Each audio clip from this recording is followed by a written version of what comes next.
I literally told this guy I wasn't ready to date him until after my hoe phase. And now he won't even look at me. Like, what was I supposed to do, wait around and miss out on all the fun just because he decided to catch feelings? I'm Brittany, 24, and honestly, I thought I was doing the right thing by being upfront. Let me back up. My ex Trent and I broke up 4 months ago. It was messy. He was controlling and jealous over everything. After that disaster, I swore I'd take time to just have fun and not jump into anything serious. Around the same time, Randall split with his girlfriend, too. We'd been in the same friend group for years, but never really hung out alone until we both suddenly had all this free time. At first, it was just grabbing coffee to vent about our exes. Then we started hitting up happy hours, watching movies at his place, or just walking around downtown on weekends. Before I knew it, we were texting all day and hanging out like 4 times a week.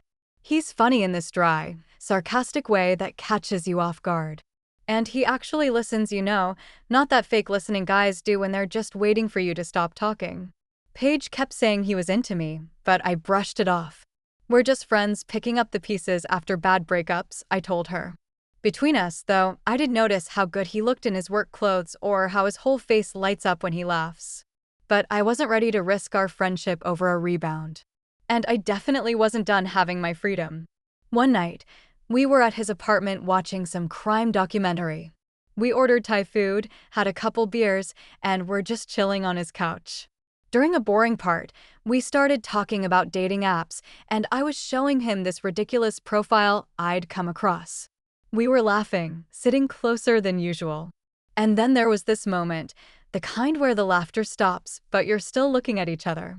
He leaned in and kissed me. And I kissed him back. Not going to lie, it was good. Like, surprisingly good.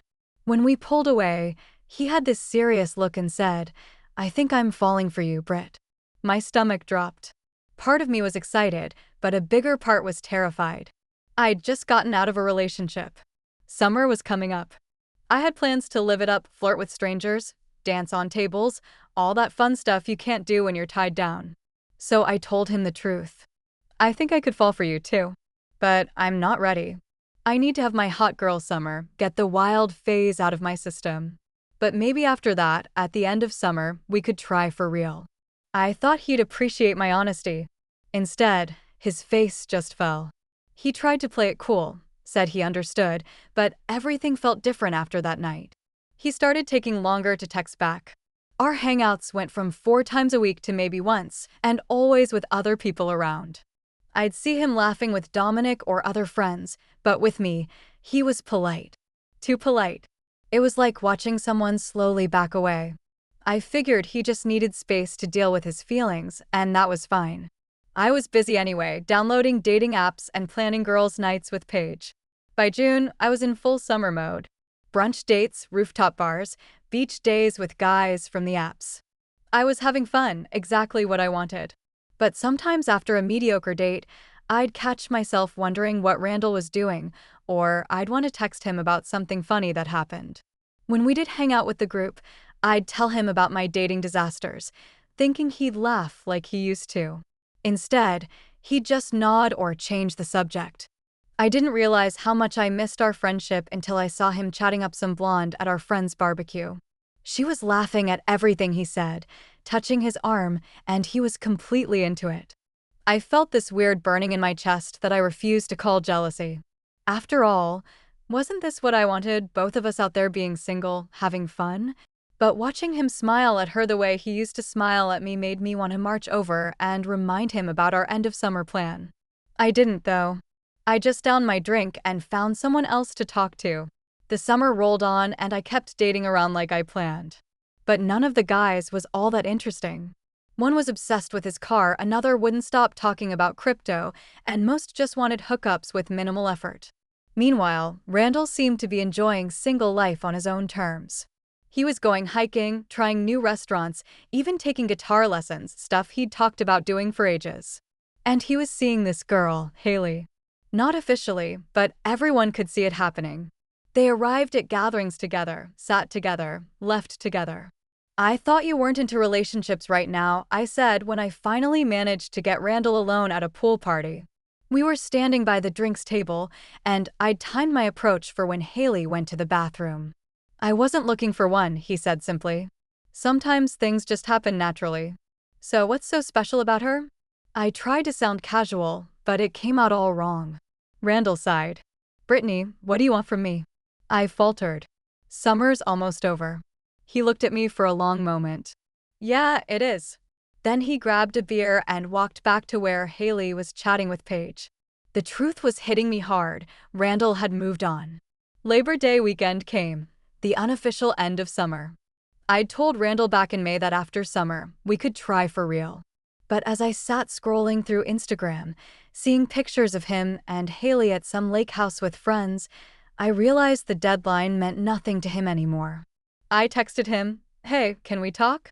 Coffee at Riley's tomorrow." To my surprise, he agreed. When I got to the coffee shop, he was already there, looking good in a navy button-down that made his eyes pop. I'd spent an hour getting ready, trying to look effortless. Remember back in May, when you told me how you felt and I said I needed the summer, but after that maybe we could try? I smiled. Well, it's after summer now and I've been thinking about us a lot. I think I'm ready for something real with you. The silence that followed was excruciating. Randall looked down at his coffee, then back at me. Britney, he said finally. I don't feel that way about you anymore. Even though I'd sensed it coming, the words still hit like a slap. What do you mean? Because of Haley? No, not because of Haley. This happened before her. He leaned back in his chair. When you told me you wanted to wait until after your whole phase, something changed for me. It made me see things differently between us. But I was just being honest. My voice rose, making a couple nearby look over. And that's the problem, he said. You expected me to wait around while you dated other people, then come running when you decided you were ready.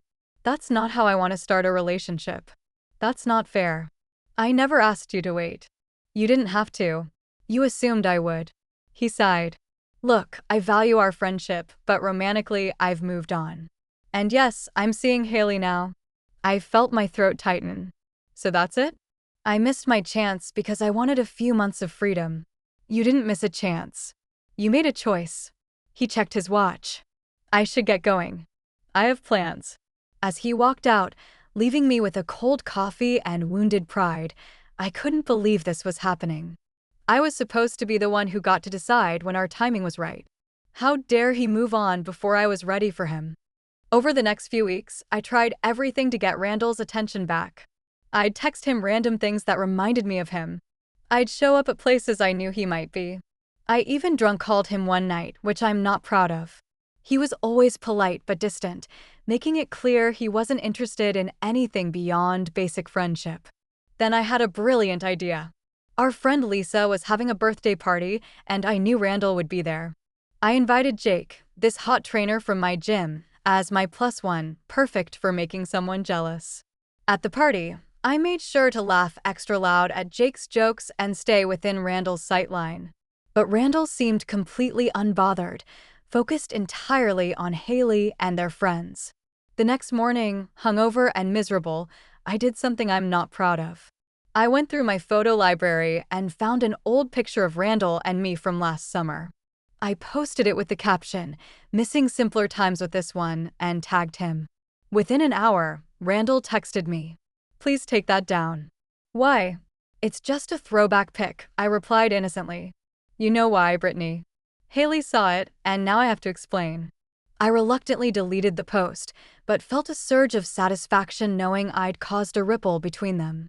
Maybe if things got rocky, he'd remember what we could have had. That small victory was short-lived. The following weekend, I saw something on Instagram that made my stomach drop. Randall and Haley at her sister's wedding, not just as dates, but in multiple photos looking completely in love. There was one of them slow dancing, his arms around her waist, her head on his shoulder. They looked like they belonged together. I closed the app and threw my phone across the couch. This wasn't supposed to happen. The plan was for me to have my fun, then we'd get together when I was ready. How did everything go so wrong? In a moment of weakness, I texted him, "Can we please talk for real this time? I miss you." When we met, his expression was guarded, arms crossed as I sat down. I just don't understand how you could move on so quickly. We had something special. He shook his head. We had a friendship that could have been more, but you wanted to date other people first. I wanted to be ready for you, I insisted. I didn't want to jump from one relationship to another without getting the wild stuff out of my system. And that was your choice to make, he said evenly. Just like it was my choice not to wait around as your backup plan. You weren't my backup. Really? Because from where I was sitting, it felt exactly like that. You wanted to keep me on the hook while you explored other options. There was an edge to his voice. Do you know how it felt to hear you basically say, you're good enough to date, but not before I see what else is out there first? That's not what I meant. What did you mean then? I struggled to find the right words. I needed someone who was sure about me, he countered. Haley was sure from day one. No games, no waiting periods, just genuine interest. He leaned forward. That's the difference, Britney. She chose me first, not as an afterthought when nothing better came along. After he left, I sat there feeling like the ground had disappeared beneath me. How had I misjudged everything so badly? In my mind, Randall had been a sure thing, someone who would wait because he'd fallen for me so hard. The idea that he could just stop having those feelings, that he could look at my honest declaration and decide I wasn't worth waiting for, it was inconceivable. Over the next few days, I spiraled. I stalked Randall and Haley's social media, analyzing every photo, every comment. I texted mutual friends, asking casual questions about them. I even drove by his apartment once just to see if her car was there. It was. You've got to stop this, Paige told me firmly when I showed up at her door after midnight, wine-drunk and rambling about Randall. You're acting crazy. I just don't get what he sees in her, I said for probably the 100th time. She's so boring. She's not boring. She's stable and kind and not playing games with him. Paige took the wine glass from my hand. Britney, as your friend, I need to be brutally honest. You had your chance with Randall and you blew it. The way you're acting now, it's making everyone uncomfortable. Everyone? Who's everyone? She sighed. The group text has been blowing up. Dominic said you cornered him asking for details about Randall and Haley's relationship. Lisa said you tried to get her to not invite Haley to her party. It's getting out of hand. I grabbed my purse and stood up. If you're all so worried, maybe you should be better friends instead of judging me. Halloween was coming up and Dominic was hosting his annual costume party. I decided this would be my last shot to show Randall what he was missing. I spent way too much money on a sexy dark angel costume with black wings and a dress that hugged every curve. The night of the party, I made sure to arrive fashionably late. The apartment was packed, music blasting. I spotted Randall immediately. He was dressed as some video game character, standing by the kitchen with Haley, who was matching him in a coordinated costume. 3 drinks later, I was feeling confident enough to make my move. Randall was alone for once, getting a beer from the cooler. I sidled up next to him, adjusting my wings. Hey, stranger, I said, tapping his shoulder. Oh, hey, Britney. Nice costume. Thanks. You make it cute, I teased, gesturing vaguely. Link from Zelda, he said, glancing across the room where Haley was chatting with some girls. Haley's Zelda, right? I took another sip of my drink. So, how have you been? Feel like we never talk anymore. I've been good, he said cautiously. Really good, actually. That's great. I moved closer. Remember last Halloween? That party at Cooper's where we did those awful tequila shots. He nodded, a hint of a smile. And you got sick in his ficus plant. And you held my hair back, I reminded him, touching his arm. You always took such good care of me. His smile faded. Britney, I miss that, I continued, emboldened by alcohol. I miss us. I made a mistake, Randall. I should have chosen you from the beginning. He gently removed my hand from his arm. You're drunk. I'm just being honest. Isn't that what you wanted? Honesty? I stepped closer. The truth is, none of those guys compared to you. Not one. Please stop, he said firmly. This isn't appropriate. I'm with Haley now. But do you love her? Like, really love her? I asked desperately. Because I think I might love, that's enough. His voice was sharper now. You don't get to say that to me, especially not now. Why not? It's how I feel. Because it's not real, he said. You only love me now that you can't have me. That's not love. That's just wanting what you can't have. I felt tears building. That's not true. Isn't it? You had your chance, Brittany. You chose your whole phase over starting something real with me. That was your decision. And I regret it. I cried, loud enough that people nearby turned to look. I made a mistake. Yes, you did, he agreed, voice low. But your mistake wasn't choosing the whole phase. It was thinking I'd just be waiting at the end of it. I saw Haley approaching, concern on her face, and something in me snapped. She's not right for you, I said bitterly. She's boring and safe. You're settling. His expression hardened. Don't insult her because you're upset with yourself. Randall? Haley had reached us, looking between us uncertainly. Everything okay? Before he could answer, I blurted, did he tell you he was in love with me first? That I was his first choice.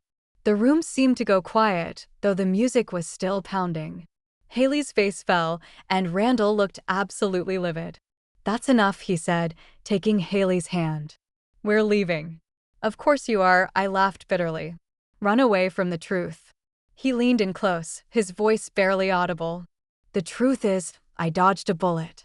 And right now, you're proving it. They pushed past me toward the door.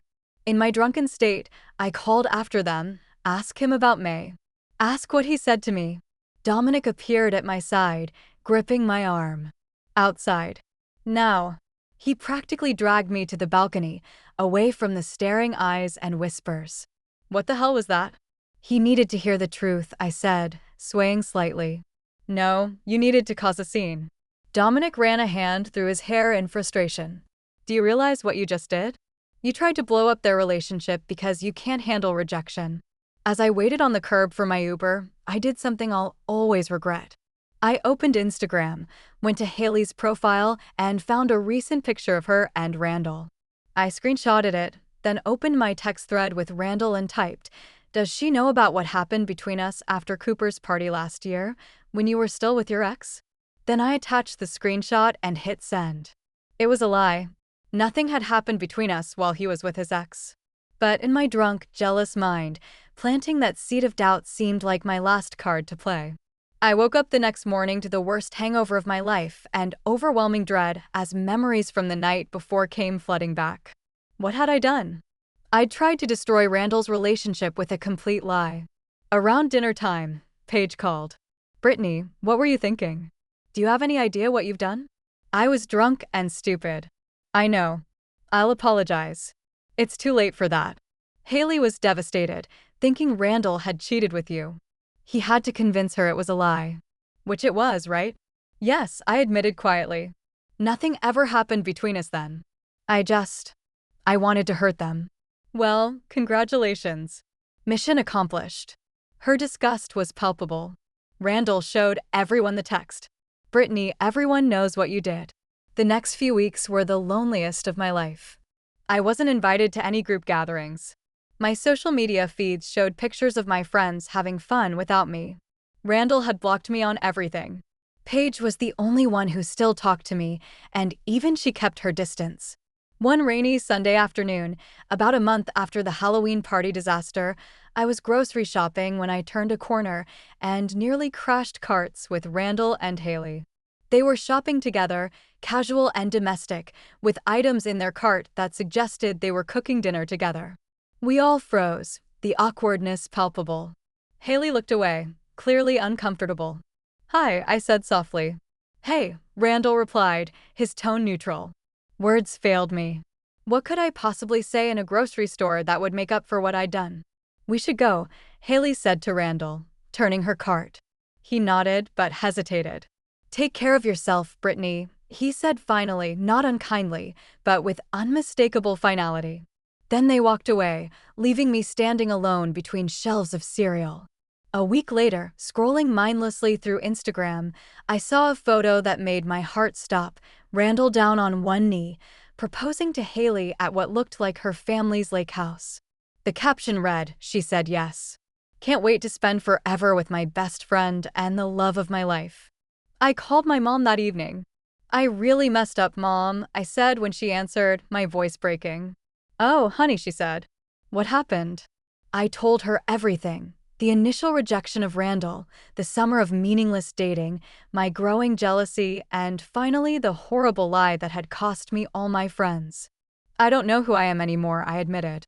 I became this person I don't even recognize, all because I couldn't have what I wanted when I wanted it. Sometimes we have to lose everything to see ourselves clearly, she said gently.